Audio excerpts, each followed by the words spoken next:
সুমাইয়ার আম্মা মার ছেলে ঈমান এনে তারা মুসলমান হয়ে গেল।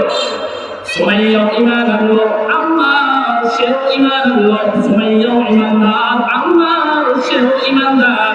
এবার আবু জাহেল বদমাশ তাদেরকে দেখতে পেল। তাদেরকে দেখার পর বলল, সুমাইয়া তুমি নাকি ঈমান আনলা? সুমাইয়া বলে, হ্যাঁ হ্যাঁ আমিও ঈমান আনলাম। আমার সন্তান আম্মার সেও ঈমান আনলো। সুবহানাল্লাহ, আওয়াজ দিতে বলো সুবহানাল্লাহ, আওয়াজ দিয়ে বলি সুবহানাল্লাহ।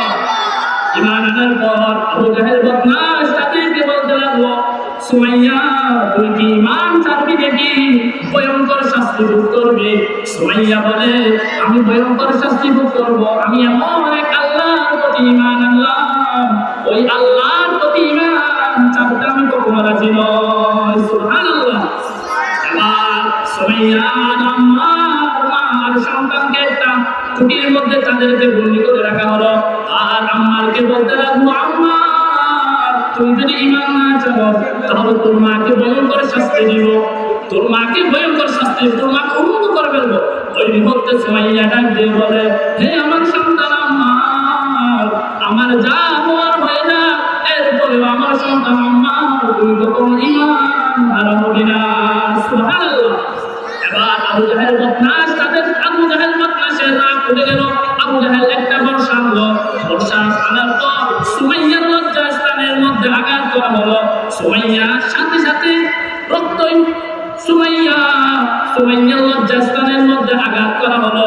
সুমাইয়া রক্তই রঞ্জিত হলো এবং সুমাইয়া মৃত্যুবরণ করা অবস্থায় এমন পরিস্থিতির মধ্যে গেল। ওই পরিস্থিতির মধ্যে সুমাইয়া ডাক দিয়ে বলে, হে আমার সন্তান আম্মার, আমি তো মনে হয় শাহাদাতের পানি পান করতে চলছি। আমার সন্তান আম্মার, তুই কখনো ঈমান হারাবি না। সুবহানাল্লাহ।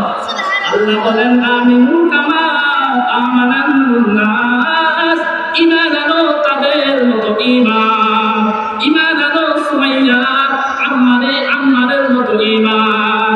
এটা হলো ঈমানের পাওয়ার। তাদেরকে কত নির্যাতন করা হয়েছে, এরপরে তারা কখনো ঈমান হারা হয় নাই। তো